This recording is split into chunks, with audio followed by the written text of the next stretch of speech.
I woke up at like ridiculous o'clock, went down to Apple, waited in line, and unfortunately they actually sold out. So then I helped on over to Virgin Megastores, shout out to them, and I got the last one in the store. So I'm happy about that. But yeah, without further ado, let's begin with the unboxing. So as always, you gotta open up this little bad boy. Ooh. Yeah. Okay, so as always at the beginning on the top of the iPhone, you get this little pack which always has the startup guide, the Hello Startup Guide, which we don't need, the Arabic Startup Guide, which I don't need, and then on top of that you get the famous Apple stickers, which I'll probably give to Omran because he uses these. However, the most important thing in that pack is actually this. This right here is the SIM card tray opener, like the pin for the SIM card tray, and this is very vital. I recommend you guys, if you can, buy some of them off eBay. I bought like a 10 pack off eBay, and I store it in like all my key rings and my suitcases, because if you don't have one of them, you're gonna have to be jamming a pin in there, and I really don't recommend that, because if you damage the internals, you're not covered by warranty. So just letting you know that, yeah, little tip. Oh my, that is a beautiful phone. It's definitely a lot more gray than it is black, as you can probably see in there. And then inside as well, we've got the plug, which is a 3-pin plug like the UK. Of course, we've also got the headphones inside here. Of course, they didn't include the AirPods, which I was kind of hoping they would do, but that was like a shot in the dark because they're a really good product and they sell well. So I doubt they would include them with an iPhone, but maybe one day. Bundle Apple. Of course, you've got the adapter for if you guys want to use your 3.5mm jacks headphones, so regular headphones can work with this. And of course, you get the cable from Apple, which is the lightning adapter. It's a 1 meter, it's not the longest cable, but that's because Apple doesn't really want you to be using your phone while you're charging, so I understand that. I don't like it, but I get it. Anyway, let's proceed with the phone. So as you guys can see, very little bezel. There's like pretty much no bezel. It's edge to edge display. The only thing that's different on this one in comparison to the other iPhones is that you have this little notch at the top, which includes the camera and all the sensors and the Face ID, so that way you can unlock the phone, which is a cool new feature that Apple have added, which I'm actually for. A lot of people are against it because they were like, for example, if you have an identical twin, they can unlock your phone, which is a good point, but I don't have an identical twin, so I should be fine with that. And I just think it's a lot easier, you know, you don't have to touch the phone, you can just unlock it with your face just by looking at it. So that's a cool feature which I'm excited to test out. So let's start up this phone.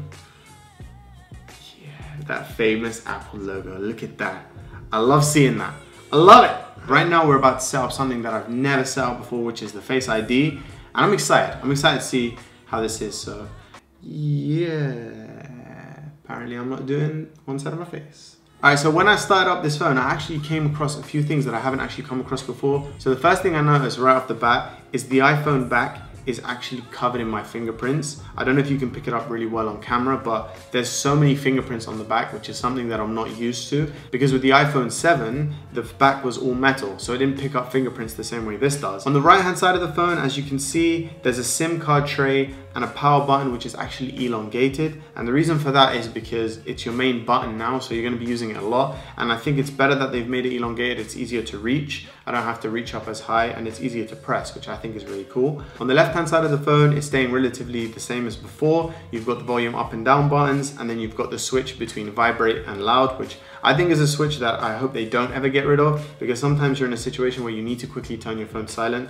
and you can even do that when it's in the pocket. So I like that button a lot, and I hope they never get rid of that one. And then at the bottom, as you can see, as with the previous edition of the iPhone, there is no headphone jack, which a lot of people are actually disappointed about, but I actually don't really mind too much because I personally use AirPods, so it's fine for me because they're wireless.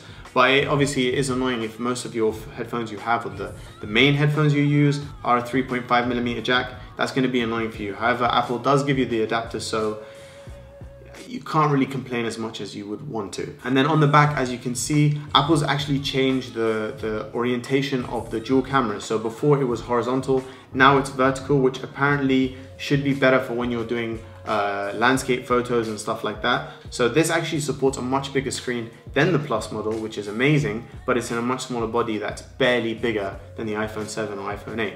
So I'm happy with that. That's why I actually bought this, because it's finally a phone that suits me, because the size of the Plus is just, it's too big for me. And then over to the front, there's this infamous notch, which a lot of people are actually not happy about. But I personally think it's a good thing in the sense that, like I said before, you're able to still see your battery life in the top right-hand corner when you're on apps. Whether or not apps will implement it so that way you still can't see it, I don't know, it depends on the developer, but I think it's a good option to have, that you can still see your battery life. Because sometimes when I'm playing games on my mobile, I find that my phone dies suddenly because I didn't realize how low the battery was. So that's definitely something that I'm glad about. But yeah, that's basically it. This was just an unboxing of the iPhone because I just picked it up and I love it. I'm so happy that I got one and I was able to get the last one. So happy that I was able to get one and do this unboxing for you guys. So hopefully you guys enjoyed it. If you did, please give it a massive thumbs up. If you're new here, please hit that subscribe button down below and make sure you hit that bell to notify you when I upload videos. And also let me know down in the comments below if there's anything you want me to change in the format of my reviews, if there's something you like, if there's something more you want me to do, and if there's any questions you have about the iPhone X, because